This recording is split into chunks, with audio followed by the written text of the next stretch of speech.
Xbox credit card is available now. Free Game Pass, bonuses, points, fees, and everything else you need to know.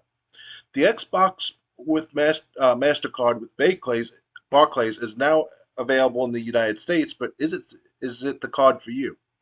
The Xbox credit card, which was announced in September, is now available to a select set of users in the United States. It's the first Xbox credit card, and there are quite a few particulars you might want to know about before applying for it. We're rounding up all the key details on the Xbox credit card and here to help you decide if it's a worthwhile investment. Bear in mind, this is a brand new card, so there are not yet any user reviews. And as usual with any type of financial decision, it's important to do your research and carefully consider your options. What is the Xbox MasterCard? It's a credit card created by Microsoft in partnership with Barclays, the bank that also backs JetBlue's popular credit card. The Xbox MasterCard allows cardholders to make purchases on whatever they want, with Barclays providing the funds upfront and the user paying their statement each month to avoid interest charges, late fees, and other expenses. The card also comes with a variety of bonuses and perks for spending, which we'll dig into. How can I apply? The Xbox MasterCard is available in the US only, and as of right now, only the Xbox insiders are eligible. The Xbox Insider program is free and open to everyone. In addition to perks like being the first to get an Xbox MasterCard, it also lets you test Xbox updates before everyone else, among other perks. To get started, first join the Xbox Insider program, sign in with your account details on the Xbox MasterCard website, and then complete the application at Barclays website. If you're accepted, you'll receive a card and can start shopping and accumulating points. Xbox Insiders can visit the preview tab of the Xbox Insider Hub, and if you've been invited, you will see Xbox MasterCard listed as an option. Microsoft says the Xbox MasterCard is rolling out in waves, so if you're not invited right away, keep checking back. The card will become available to the general public in 2024. What is the point system? Like other credit cards, the Xbox MasterCard allows you to earn card points on their purchases. The categories for the Xbox MasterCard are naturally themed around gaming and entertainment. Here's a rundown of the point system. 5 times the points on purchases from the Microsoft Store, 3 times the points on streaming services like Netflix and Disney Plus, 3 times points on dining delivery services like DoorDash and Grubhub, 1 times the points on everyday purchases. There are some noteworthy exceptions here. The 5 times points offer covers games sold on the Microsoft Store for Xbox and PC, as well as the Xbox Design Lab, but it does not cover in-game purchases like virtual currency, nor does the 5 times point bonus apply to the Xbox Gear Shop, the official Bethesda Gear store on third-party retailers. For streaming and dining services, most of the big ones are accounted for, but it's not an exhaustive list of literally every streaming and dining service out there. Microsoft says the value of 5,000 points is about $50, which means every point is worth about 1 cent. Here's a rundown of the eligible streaming and dining services. First, video streaming services. Amazon Prime Video, Apple TV, Crunchyroll, Discovery Plus, Disney Plus, ESPN Plus, Fubo TV, Hulu and Live TV, Netflix, Paramount Plus, Peacock, Philo, Showtime, Sling TV, Stars, Vudu, Willow TV, Wow Presents Plus, YouTube Premium, and YouTube TV. Now, music streaming services.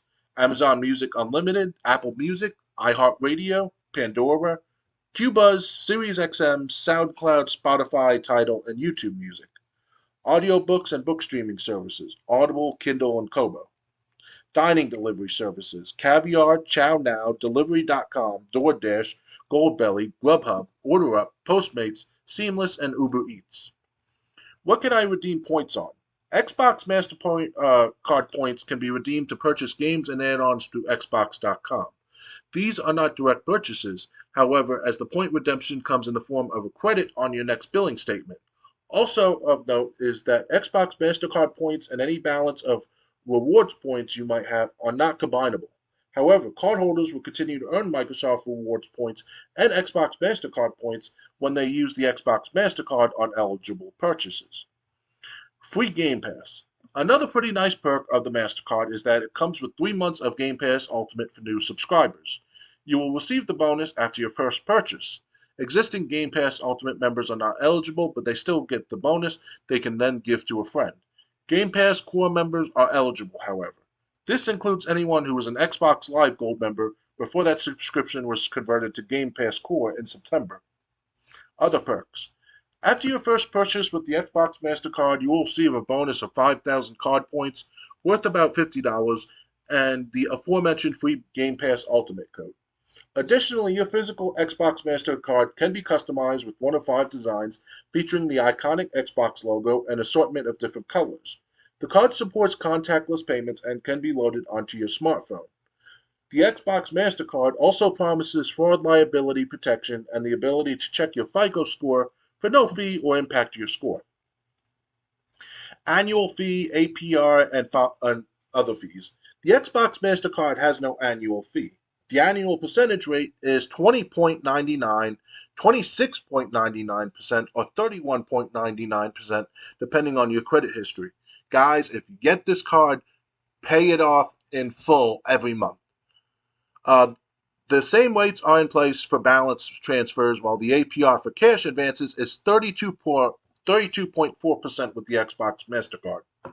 Cardholders can avoid paying interest on purchases by paying their statement balances in full on time. For the Xbox MasterCard, the due date is at least 23 days after the close of each billing cycle. For balance transfers, members will pay $10 or 5% of the transfer, whichever is greater. For a cash advance, the fee is $10 or 5% for the amount, whichever is greater. Another key thing to know is that the Xbox MasterCard has a 3% fee for foreign transactions. The late and return payment fees are $41, though the amount varies by state. The fine print. Any decision about banking and finance is worth taking necessary time and effort to thoughtfully and carefully consider. Although the Xbox MasterCard is brand new, the wealth of information that can be found online and with in-person financial experts can help you make a decision on whether or not this card is a worthwhile investment for you. You may also want to consider reading over the entire fine print and terms and conditions from Barclays to make sure you know what you're getting into. So, Dr. Games 101, what do you think of this card and all the terms and basically all the Well, I'm terms and very surprised conditions? that this. I want to say that this started. I'm very surprised that the Xbox credit card is not geared toward or connected to your credit score or your credit history as much, which is kind of a good thing at first, right? A good perk or a good itch to get the card itself by itself for that reason. But personally, myself, I got so many credit cards I took out over the years. I finally paid off about three, if not four, credit cards so far over the last 5 years now. And I just don't want to take out any more credit cards right now, even if it is not tied into my credit score.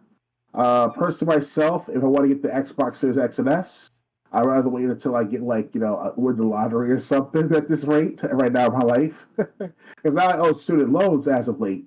And of course, I applied for the deferment for next year, or whatever, for me as being a low income earner, as a low income worker and all, or low income citizen.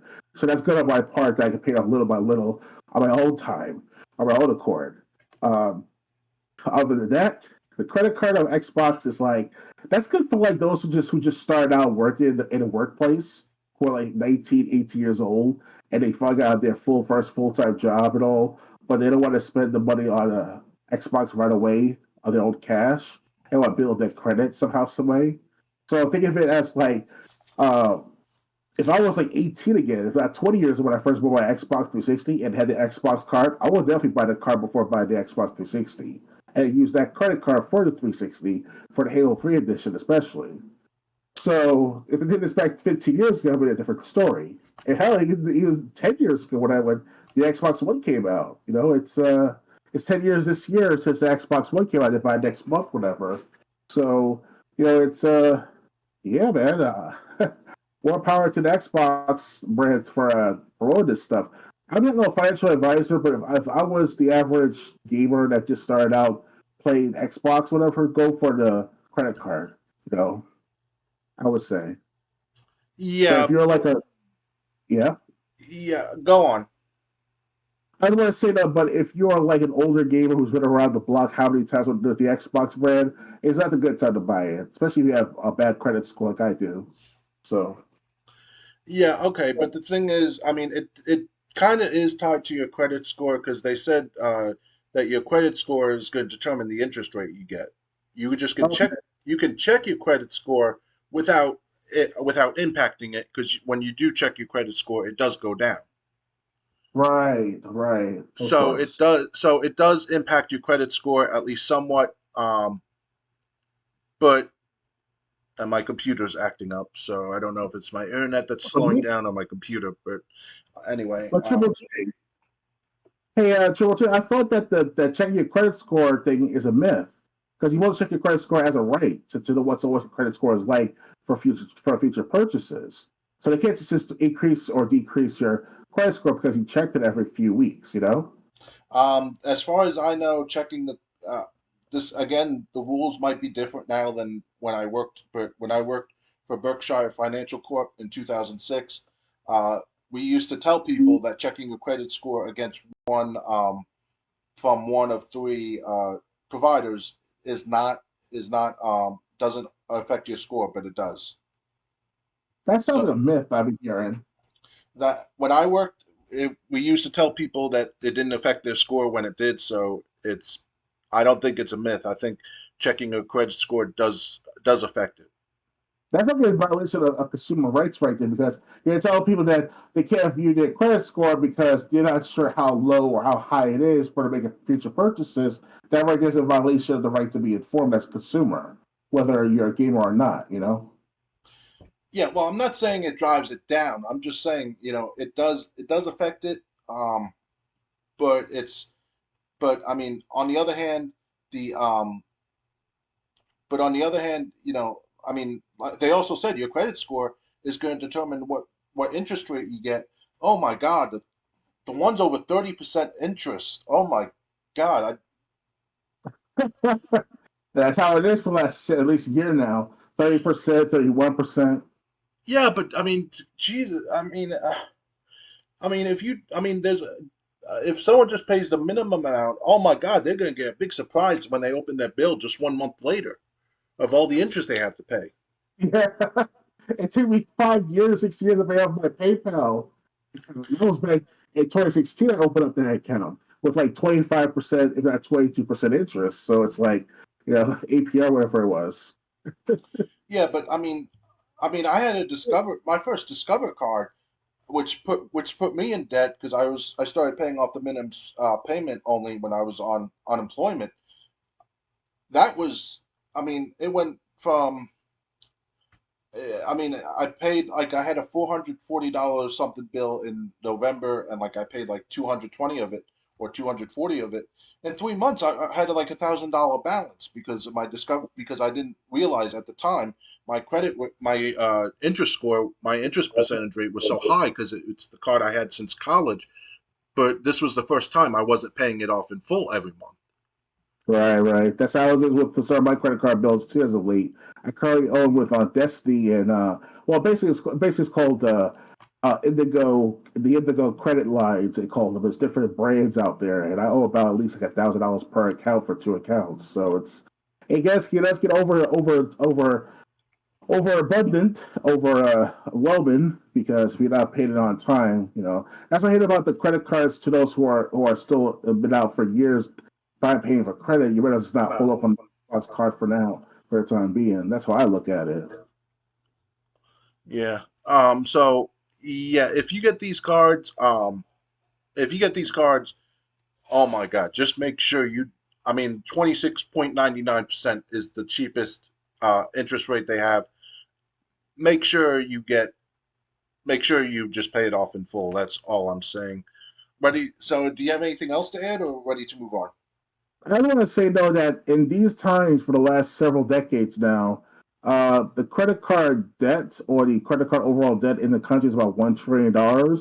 So uh, the United States government has to find some way to give people more consumer protection rights. That way, they would get duped into new credit cards coming out every few months to a few years. Now, Microsoft Xbox of their credit cards and all, they're not saying. I mean, we're not saying they're scams, of course. Just that after a while, keep taking out more cards than the usual. You thought that you get a better credit score if you pay them on time, but there are times where there's errors on when making payments because that's what I went through the last 2 months with my companies like Giddies and Swiss Colony, which is different from obviously from the electronics and stuff like that, but still, yeah, you never know. Just screenshot your payments, screenshot your confirmation codes when paying them off, because they can take advantage of you like that if you don't keep track of your own records. So just keep that in mind, guys. I'm ready Yeah, to I move on. mean, and the thing is, I mean, if you're like 18, 19, like I was when I got my first credit card, which was Discover card, you're probably not gonna pay attention to the interest rate that you are signed up to, because it's probably gonna be like something like 20%. So I mean, I just wanted to fall out of my chair when I saw that this could include a 32 or 34% interest rate on unpaid purchases. Um, It's like 29% last time I checked. I was like, God damn. I think like the lowest is 26%, and that's still higher than my first credit card from Discover. Um, so it's not I mean, just I'm not getting it. I would never get a card that high with that high interest again. Even with the perks. Okay. Anything else to add, or ready to move on? I'll go for today. I'll go for today for the class of business mathematics that I was in. All right.